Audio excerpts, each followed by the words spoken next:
स्वामी जी, उत्तर प्रदेश की सरकार अखिलेश यादव गौरक्षा के मुद्दे पर फेल है। इस विषय में इसके पीछे कोई राजनीतिक मंशा है क्या? मैं अभी उत्तर प्रदेश गौशाला में अवलोकन करने और गौ माता का दर्शन करने गया था।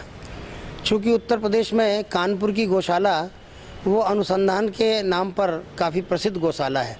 जब मुझे मध्य प्रदेश सरकार ने यह दायित्व दिया तो कुछ स्थानों पर जाकर मैं उन अनुसंधान केंद्रों को देखना चाह रहा था और प्रदेश में पर्याप्त परिचय होने के कारण कुछ गोरक्षक हमारे साथ थे। वो अपने शहर की स्थिति बता रहे थे गोवंश की, और गौशाला में हम गए। बाद में हमने उनसे कहा कि आपके प्रदेश में जो कानून है, यदि उसकी कोई प्रति मुझे मिल जाए तो मैं पढ़ना चाहूँगा।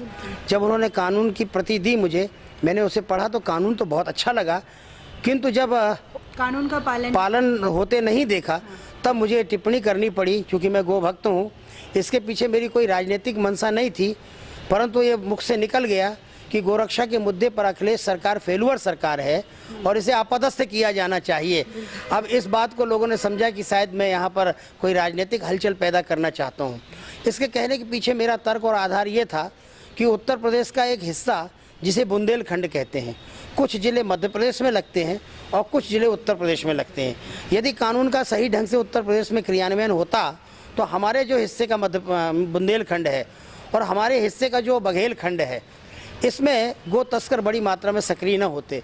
गो तस्करों को रक्षण, गो तस्करों को सहारा अखिलेश सरकार के द्वारा मिलता है, इसलिए कि अखिलेश जिन लोगों को लेकर सरकार चला रहे हैं, आजम खां जैसे लोग वहाँ पर हैं, और उनके समुदाय को खुश रखने के लिए, क्योंकि वो वर्ग बड़ी मात्रा में गो हत्यारा है, वो वर्ग गो मांस पसंद करता है, और इसलिए कानून का क्रियान्वयन ढंग से हो नहीं पाता। अगर वो करना भी चाहें तो ये लोग बाधक बनते हैं। इस दृष्टि से ही मैंने वहाँ पर ये वक्तव्य दे दिया और वहाँ के समाचार पत्रों में वो वक्तव्य छप गया।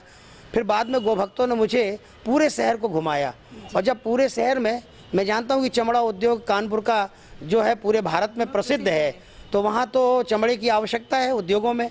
तो मैंने जगह जगह गाय को कचरा खाते देखा, पन्नी खाते देखा, तो मेरे मन में स्वाभाविक एक गौ माता का सेवक होने के नाते आक्रोश था, और इसी आक्रोश में मैंने ये वक्तव्य दे दिया।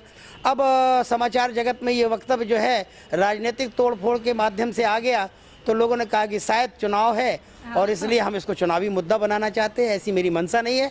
गाय कभी राजनीतिक मुद्दा बनती नहीं।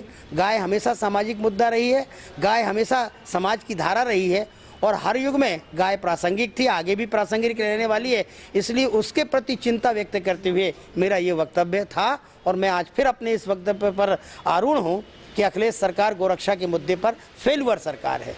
ये वहाँ के